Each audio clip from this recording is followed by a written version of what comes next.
जीवन को सही राह दिखाए कठिन पथ। ना तो तुम लोक में किसी के प्रसन्नता के लिए भी उपाय करो कि ये राजी हो जाए वो राजी हो जाए। सच्ची कहते हैं, एकमात्र भगवान का जिसने आश्रय लिया और भजन कर रहा है, उसके सिवा आप कुछ और उपाय करके लाख प्रकार से देख लो, कोई राजी नहीं हो सकता। लाख उपाय कर लो। ये अनुभव की बात कह रहे हैं, नहीं। आप फंसते चले जाओगे दूसरे के राजी करने में, और वो कभी राजी नहीं होगा। अगर राजी होने की बात है तो एकमात्र जो प्रभु का भजन करते हैं, ईमानदारी से जो धर्म में चलते हैं, वही राजी हो सकते हैं। प्रभु से विमुख को त्रिभुवन के राज्य लक्ष्मी मिल जाए तो भी वो राजी नहीं हो सकते। चाहे जितना आप उनके प्रति प्राण समर्पित कर दो, कभी राजी नहीं हो सकते। अगर ये बात याद रखोगे तो कभी दुखी नहीं होगे, क्योंकि आप गलती कर रहे हो। हमने उनके प्रति इतना किया, वो हमारे प्रति ऐसा नहीं कर रहे।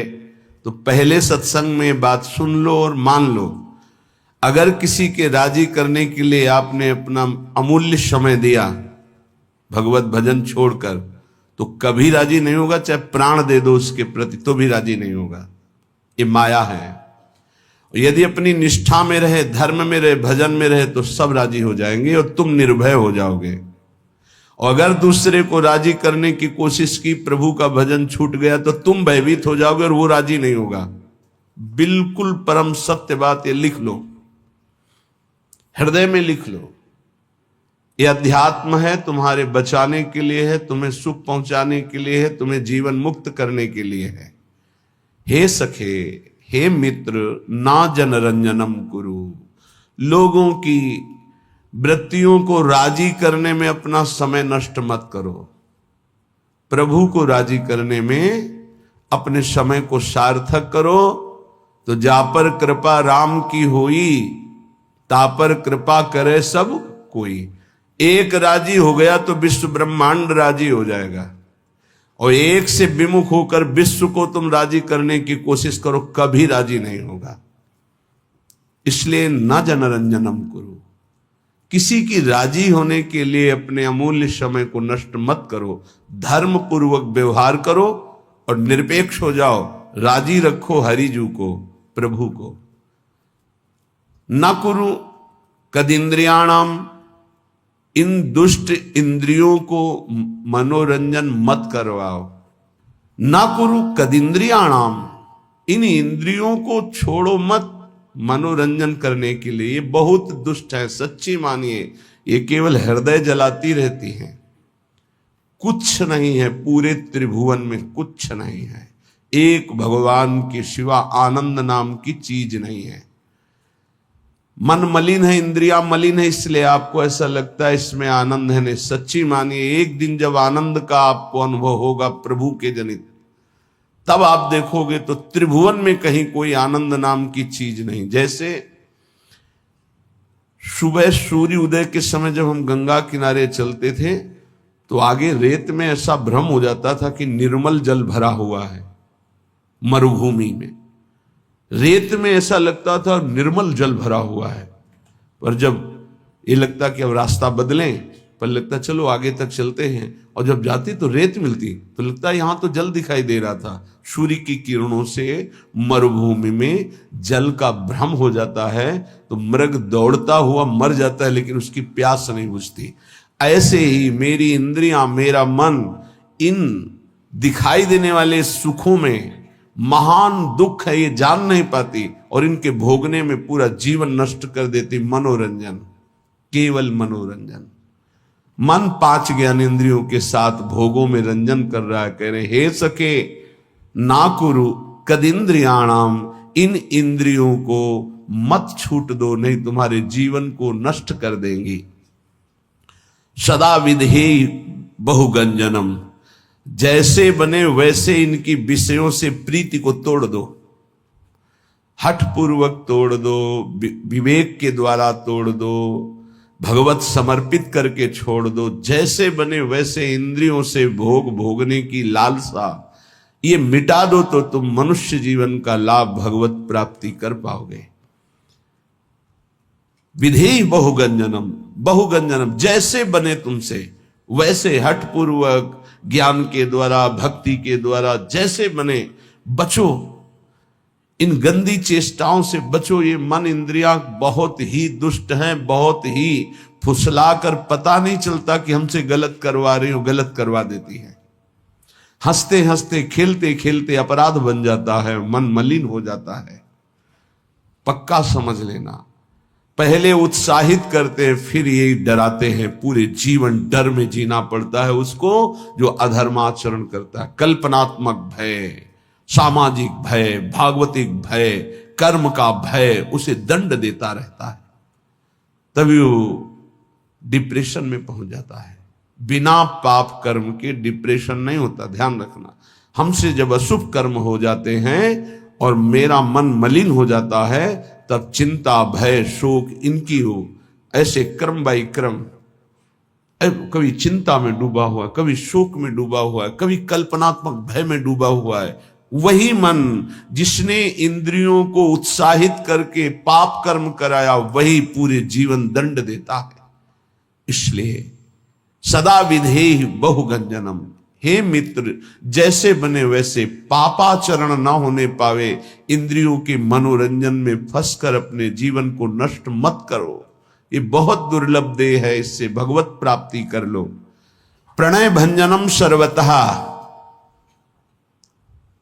किसी से भी आसक्ति ना होने पावे, किसी से भी ममता किसी से ना होने पावे। प्रीति करो सबसे, सब जीवन सो प्रीति, रीति निबाहत आपनी, श्रवण कथन परतीति, यह जो कृपा हरिवंश की। प्रियालाल के यश कीर्तन, यही हमारे जीवन। वाणी से उनके गुणों का कीर्तन, नाम का कीर्तन, श्रवणेन्द्रिय से उनके यश का श्रवण, नाम का श्रवण, और सबसे प्रेम का व्यवहार। ममता नहीं, ममता होती देह भाव से और प्रेम होता है भगवत भाव से। माँ में, पिता में, पत्नी में, पुत्र में, सब में भगवत भाव करो। ये भगवत भाव आपको जीवन मुक्त कर देगा। और ये केवल कोरी भावना ही नहीं है, सब में भगवान है। जैसे जितने भी यंत्र चल रहे हैं ये सब एक बिजली से चल रहे हैं, पर उसका यंत्र के कारण प्रभाव अलग अलग है।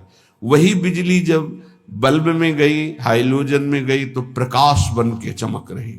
वही बिजली पंखा में हवा कर रही, एसी में ठंडा कर रही, फ्रिज में और ठंडा कर रही है, हीटर में गर्म कर रही।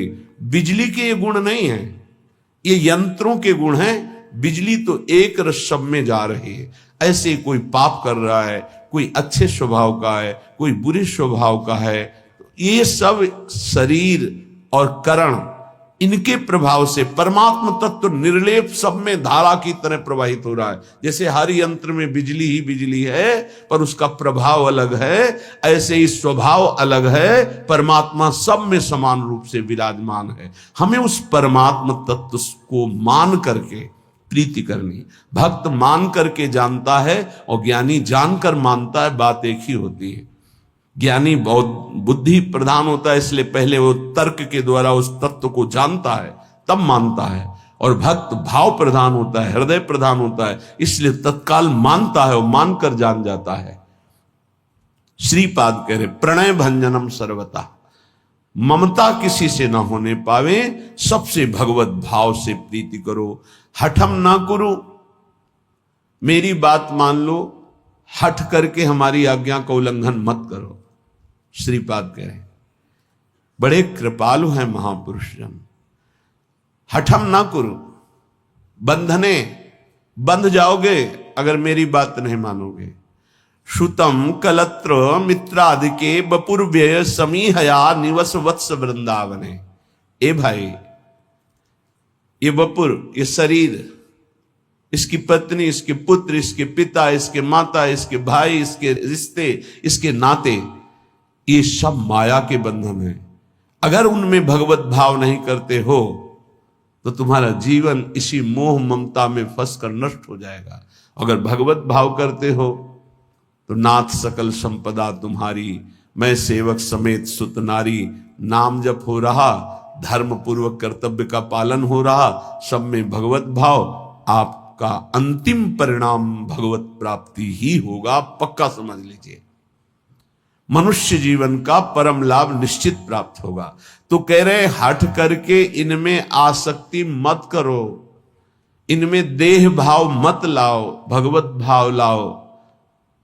तो हम कैसे लावें? तो बोले आओ श्रीधाम समीहया निवश वत्स वृंदावने, अय वत्स, अय प्यारे, अय पुत्र, अय मित्र, तुम वृंदावन आ जाओ।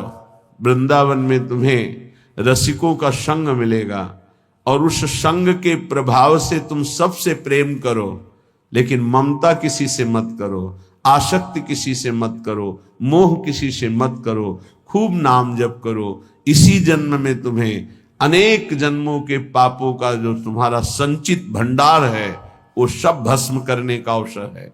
इसी जन्म में तुम्हें जो नवीन कर्म पाप बन गए हैं उनको नष्ट करने का सामर्थ्य है, अधिकार है। अगर चूक गए तो सब भोगने पड़ेंगे और अधिकार खत्म हो जाएगा। आप नवीन कर्म नहीं कर सकते किसी भी योनि में, किसी भी योनि में इतना अधिकार नहीं कि नवीन कर्म कर सके। ये केवल मानव योनि में है। ये कृपा होती जब विपत्ति आती है, प्रतिकूलता आती है। जब इस जीवन में प्रतिकूलता आई तो लगा पता नहीं कब प्राण निकल जाए। प्रारंभ में तो चतुरासी जी का गायन और चतुरासी जी का मानसिक गायन, मानसिक बार बार लगभग 1.5 घंटा में मानसिक हो जाती चतुरासी जी। मानसिक बैठे चल रहे, जो प्यारों से लेकर आज हुआ देखिए तो प्यारी रंग भरी, फिर उल्टा चतुरासी जी, आज हुआ देखिए तो प्यारी रंग भरी, छाण दे माननी मान मन धरी, नागरता की रास किशोरी, वृषभानु नंदिनी मधुर कल गावे। उल्टा ऐसे श्रीमद चतुरासी पूरा रमा दे। तो जानते उसका परिणाम क्या होता है?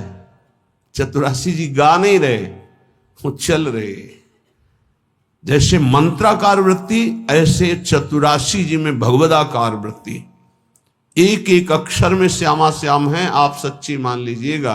सेवक जी महाराज देख रहे हैं, बड़े बड़े रसिक महापुरुष देख रहे हैं, कह रहे हैं श्याम श्यामा प्रगट प्रगट अक्षर निकट प्रगट रस स्रवत अति मधुर बानी, सोज बानी रसिक नित्य निस्दिन रटत कहत और सुनत रस रीति जानी, ताहि तजी और गाँव कबहू न कछु प्राण रमि रही हरिवंश बानी। आप देखिएगा निहाल हो जाएंगे।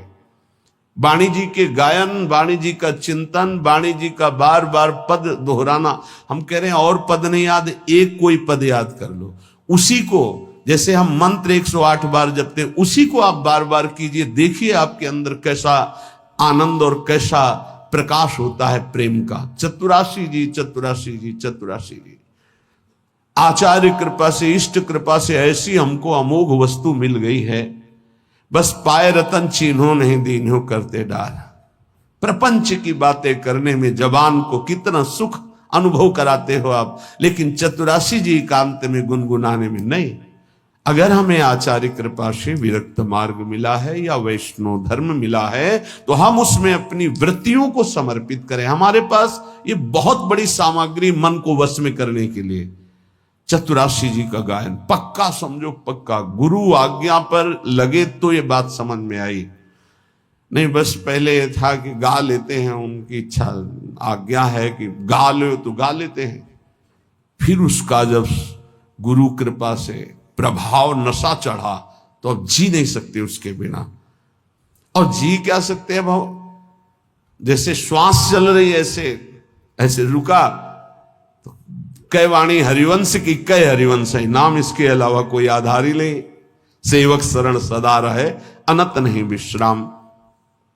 तो बोले तज्जीवेशु, ओहो हो, जिसका ये जीवन बन गया है वो जीवित ही इसी से है। धिक्कार है ऐसे साधक को और ऐसे शरीरधारी को जो भगवत विमुख मिनट गंवा दे, समय गंवा दे। बहुत बहुत कड़ुआ जीवन होता है, बहुत पश्चाताप का जीवन होता है जो जिसमें भजन नहीं होता, सच्ची माने। जिसमें नाम जप नहीं है, नाम कीर्तन नहीं, गुण कीर्तन नहीं, वो कैसे जीवित रहते हैं? यही एक बार किसी ने कहा कि भजन नहीं होता है, तो हमने कहा होता फिर क्या है? आज तक हमें यही समझ में नहीं आया कि भजन नहीं होता तो होता क्या है अंदर। तब फिर विचार में आता है कि जो किया है वो उसी का चिंतन करते हो, भजन किया नहीं तो भजन छूट जाए, ऐसा हो कैसे सकता है? ये बात हमारी समझ में नहीं आती कि भजन छूट गया और आप जीवित हैं, आप खा पी रहे हैं और आपका भजन छूट रहा है, मतलब अभी भजन का रंग नहीं चढ़ा है। नहीं, भोजन, पानी, जीना, नींद, ये सब दुश्वार होने लगता है। भजनानंदी का भजन ही जीवन, तज्जीवेशु, वो जीता ही इसी से है। ललिता ललित बजावत बीना, गुण गावत सोई जीवन जीजे। इस बात को आप पकड़ लीजिए। 10 वर्ष गुरुदेव भगवान के समीप रहकर उनकी चेष्टाओं को, एक एक चेष्टाओं को बहुत गंभीरता पूर्वक, क्योंकि महापुरुषों का संग पहले से होता रहा, ज्ञानी महापुरुषों का, तो एक एक चेष्टाओं को देखा। एक मिनट भी गुरुदेव कभी, एक मिनट भी कभी प्रियालाल से बिलक नहीं। प्रसाद पा रहे हैं तो दृष्टि कहीं और है, पता चल रहा है। प्रसाद पा के टहल रहे हैं तो लताओं की तरफ से देख रहे, गुनगुना रहे हैं, बस ऐसे अंगुलियां ऐसे ऐसे हो रही, पद चल रहा है। अगर मौन में है, गले में हरकत हो रही, यहां मंत्र चल रहा है एक क्षण के लिए भी। और नित्य पद के गायन करते हुए सब ठीक। 4 बजे से 6 बजे तक केवल पद गायन की सेवा थी, केवल पद गायन की। ब्रजनोत्तर बनी भावनंद, देख सके राधा, बन की लीला, बस एक शब्द जी, पूरा पद, फिर धीरे से एक शब्द। क्या इन पदों में महासुख है? मान लीजिए, आप औषधि मान करके इसको स्वीकार कर लीजिए। बड़े बड़े साधनाओं से जो लाभ नहीं मिलता, चतुरासी जी से विश्वास कीजिए। नाम बाणी जहां श्याम श्यामा तहां, नाम बाणी सुनत श्याम श्यामा सुबस, नाम बाणी निकट श्याम श्यामा प्रगट, तज्जीवेशु च वर्णयन समरसई संभूई संतर्कयन। बार बार लीलाओं का गायन करो, नाम कीर्तन करो, और समरसई, बहुत समझने की बात कह रहे, समरसई संभूई संतर्कयन, अपने रस वाले ही रसिक का संग करे। समरसई संभूय संतर्कयन, तर्क का त्याग करके अपने ही रस के रसिक का संग करें। और सब संतों की हम सेवा करेंगे, सब संतों को प्रणाम करेंगे, सब संतों के भाई वचन निकल रहे हैं सुनेंगे, लेकिन अंदर से हम मानेंगे और उस पर आचरण उतारेंगे तो अपने रसिक गुरुदेव के वचन। सम रसई इष्ट मिले और मन मिले, मिले भजन रस रीति। ये बहुत पकड़ने की बात है। आगे कह रहे संतर्कयन। काचे धर्मी प्रकरण में श्री सेवक जी महाराज कह रहे हैं कि जो कच्चे हैं, अभी पके नहीं हैं, जिनमें कचाई है, वो कैसे होते हैं? बोले श्री हरिवंश धर्मिन के संग, आगे ही आगे जो रीति बखानत, आपने जान कहे जो मिले मन उत्तर, फेर चवगुण ठानत। जाके बैठ गए। अब वो रसिक महापुरुष कृपा करके कुछ बोलना चाहते तो आगे ही आगे, श्री हरिवंश धर्मिन के संग, आगे ही आगे जो रीति ऐसे से ऐसा ऐसे से, और वो फिर चुप हो गए। वो कृपा करके आपको अमृत देने जा रहे थे, आप बीच में तर्क करके आपने उस अमृत की धारा को रोक दिया, तुम्हारा दुर्भाग्य। बोले कच्चे होते हैं, ये पक्के रसिक नहीं है, कच्चे रसिक हैं। क्या वो एक शब्द बोले या 4 शब्द बोल दिए, ये दिखाने के लिए कि हम बहुत विद्वान हैं, आप जो बोलना चाहते हैं उससे आगे भी हमको ज्ञान है, लेकिन आपको ये पता नहीं कि आपको केवल शब्दों का ज्ञान है, वो शब्दों में डूबकर उसका साक्षात्कार किए हुए हैं। उनको बोलने दो, वो जब शब्द बोलेंगे तो तुम्हारे हृदय में साक्षात्कार करने की योग्यता आ जाएगी। चुप रहो। लेकिन वो देहाभिमानी, वो कच्चाई उसको चैन से नहीं बैठने देती, वो आगे ही आगे फर्राटे भरने लगते हैं, ऐसे से ऐसा, ऐसे वो शांत हो जाता। घाटा हो गया हमारा। सेवक जी कहते हैं वैसे तो बड़े अनन्यता की बात करेंगे, और बैठत जाए भी धर्मिन में तब बात धर्म किए को नानत, काचे धर्मिन के सुनो छंद, धर्मी धर्म मरम न जानत। थोड़े से लाभ के लिए दूसरों की सभा में बैठ करके, थोड़े सी सम्मान के लिए अपने इष्ट से अलग दूसरे का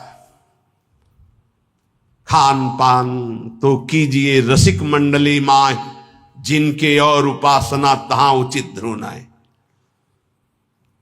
बैठत जाए भी धर्मिन में तब बात धर्म की एको न मानत। ये हमने देखा कि जो बौद्धिक और तार्किक प्रकृति के लोग होते हैं, फलाकांक्षी होते हैं, उनको सुधारना बहुत कठिन है। और जो बच्चा होते सहज सरल आकर के ना, उनको बहुत जल्दी उन्नति हो जाती है। तो ये ऐसे काचे धर्मी जन होते हैं कि वैष्णव तो बन जाते हैं और अपने को अनन्य कहते, पर बैठत जाए भी धर्मिन में तब बात धर्म की एको न आनत। अब कहां गया तुम्हारा अनन्य धर्म, कहां गया तुम्हारा भाव? ये कच्चापन छोड़ दो तो प्रिया प्रीतम तुम्हारे हृदय में हरिवंश प्रताप से उदय हो जाएंगे। ये हरिवंश धर्म के सिद्धांत का वर्णन करने वाले श्री सेवक जी महाराज कह रहे हैं, तो बातनी जूठनी खानी काहे मुख देत प्रसाद अनूठो ही छाड़त, ग्रंथ प्रमाणी के जो समुझाइए तो तब क्रोध रार फिर मानत। हमारे माई श्यामा जी को राज, ठीक है, बोले, तिलक भी लगा है, कंठी भी है। ये प्रत्यक्ष की बात करें। रात्रि के शयन के बाद टिकिया का प्रसाद इतनी छोटी छोटी, कभी मिला होगा आप लोगों को, देखा होगा प्रसाद श्री जी के शयन भोग का बाद में बंटता है, छोटी छोटी टिकिया, ऐसे बड़ा सौभाग्य होता है। तो 4-5 हमें दे दी, वैसे एक एक ही बांटते, पर प्रभु की लीला 4-5 दे। अब हमारे अंदर आया कि इसे बांट के पाना चाहिए। तो श्री जी के शयन के बाद महाप्रभु के मंदिर में जाकर प्रणाम करके जे तो एक वैष्णव प्रसाद ऐसे, आज तो व्रत था, तुरंत उसे उठाया। हमका कौन सा व्रत था? प्रसाद में किसी व्रत का खंडन होता है क्या? बोले नहीं, है तो अन्न। तो उनका आज प्रसाद नहीं है, अन्न है, तो कल प्रसाद कैसे हो जाएगा? ये बहुत हृदय में जलन हुई और नियम लिया, आज के बाद बिना मांगे किसी को प्रसाद नहीं देंगे। अगर कोई मांगेगा भी तो अधिकार देख कर देंगे, नहीं तो नहीं देंगे प्रसाद हम ऐसे किसी को। तो बोले बातनी जूठन खान कहे मुख देत प्रसाद अनूठो ही छाणत। वैसे तो बहुत बातें बुलाएंगे, लेकिन गुरुजनों की, रसिकों की जूठन की अनन्यता नहीं है, श्री जी की जूठन की अनन्यता नहीं। ये देखो वृंदावन प्रेम रस है, सब प्रसाद ऐसे रखते हैं यहां माथे पे, पर जानते हो यहां वही जाएगा जिसको महारानी जी ने पाया है। अगर महारानी जी विराजमान है पार्श्व में कहीं भी, तो जूठन जाएगी, और महारानी जी विराजमान तो यहां प्रसाद होगा, यहां नहीं जाएगा। ये हमारी लाडली जी ने वहां पाया नहीं।